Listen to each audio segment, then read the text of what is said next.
Latin's like this language from a different millennium, yet it lives on, and a basic knowledge of Latin can be super helpful in your professional lives, professional fields, and even our daily lives as well.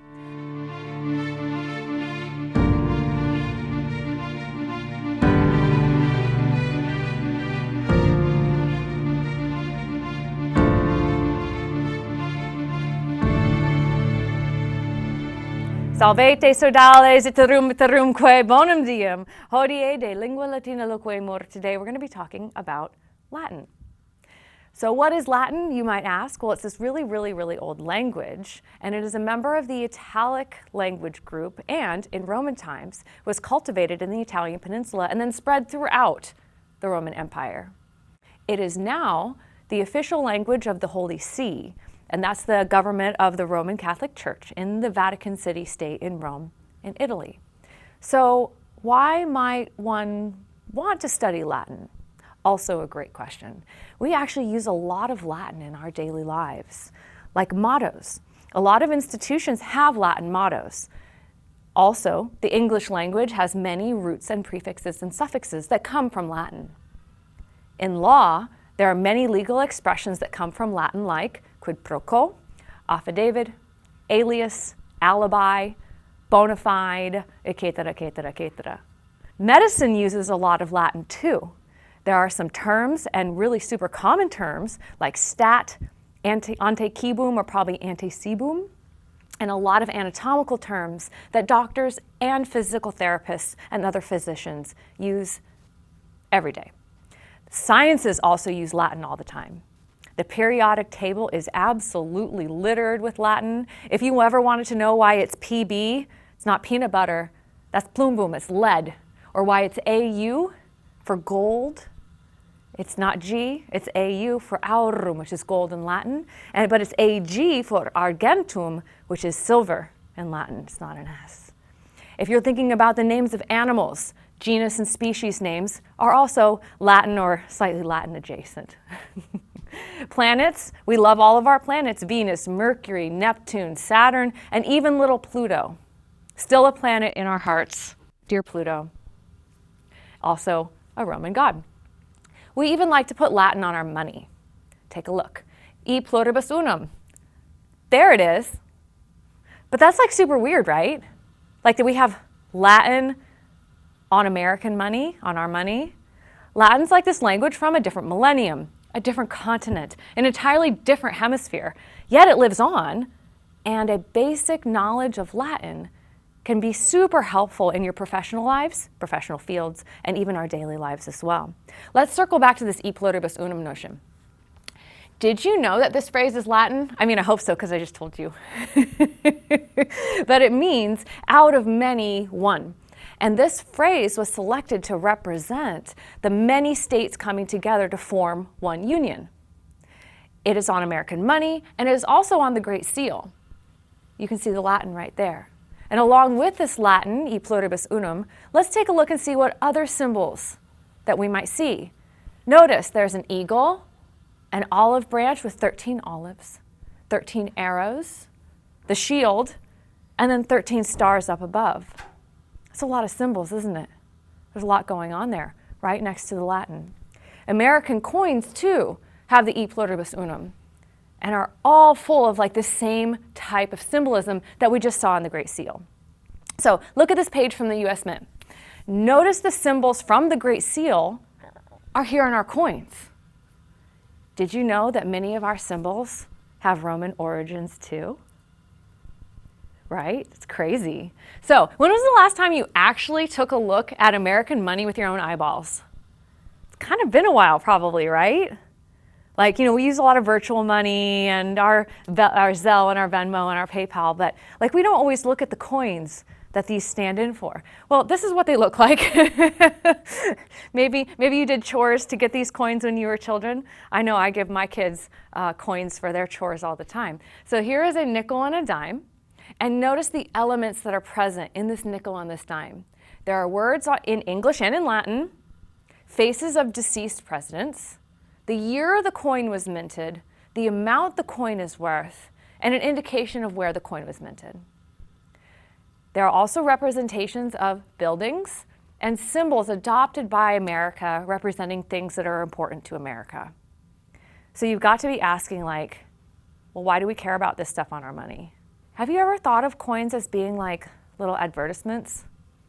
Of being a way that people can tell other people, the people who are holding the coins and use the coins, something that we think is important about ourselves as a nation? Have you ever thought about it like that? It's kind of an interesting concept. Let's keep extending this thinking and see where we go. So say what we put on our money is important to America. Many of the symbols that we put on our money, the Romans put on their money too. So maybe it would make sense that there might be some Latin on Roman money.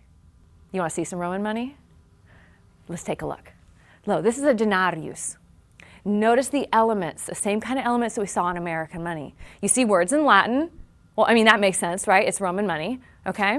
And there's a denotation there of who minted the coin and where it was minted. There are representations of buildings and symbols that we can still fairly easily recognize, right? These look pretty familiar to us.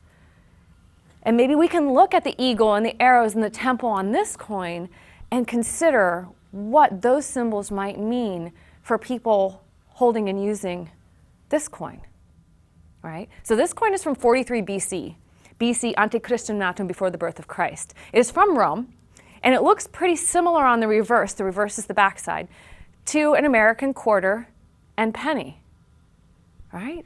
So let's think some more about the idea of coins sharing important symbols that mean something. They look really similar to me. Don't they look similar to you? So we're going to look at a coin from the 2nd century AD. There is a figure wearing a laurel wreath crown on one side, and then you see on the other side the goddess Victoria, victory, driving a chariot, and the wreath and palm branch symbol are also symbols that represent victory in battle. So not just for the Romans, but we saw some of this on American money as well. So we use these similar symbols similarly. A little bit of alliteration for the day.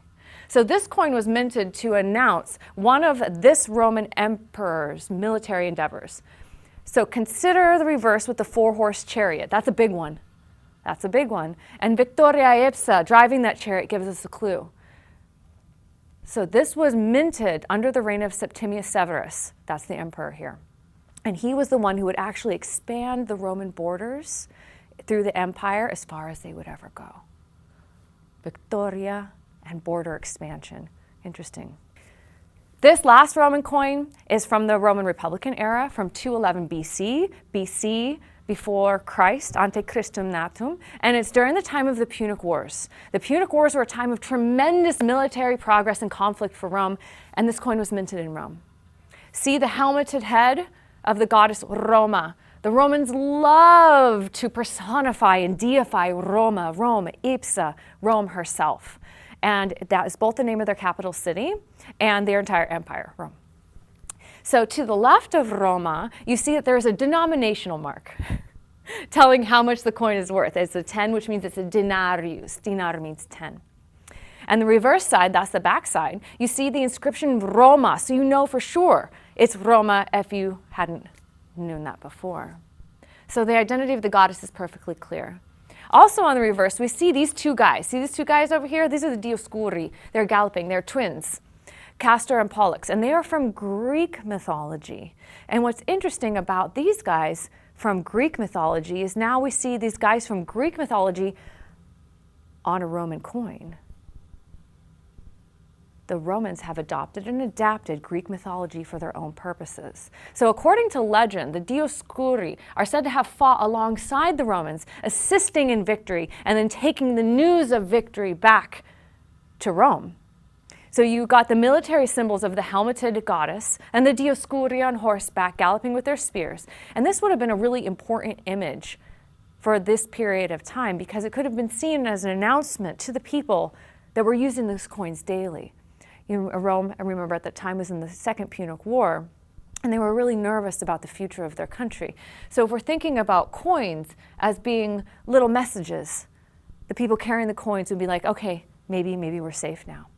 So now that we've been talking for a bit, do you think maybe you could consider money as kind of a little tangible form of media for communicating important ideas? Maybe just a little? It's interesting, right? So if Roman coins are supposed to tell people about the preeminence of the Roman Imperium, tell the story, then perhaps using Latin on American coins is supposed to do the same thing. Also a very interesting thought. That maybe the Latin that we see in our lives every day on our money has the purpose of reassuring us that our nation is made up of smaller units, but is strong and indivisible if we work together. Okay, you ready? Let's play a little game. Okay, we're gonna play just a little bitty game. So think with your brains. If you could design a coin, talking about all the symbols and the Latin and stuff that we talked about today, what would you put on your coin? What would you want to tell the world, the people who would be handling the coin that you made? Would you put some Latin on it? Maybe.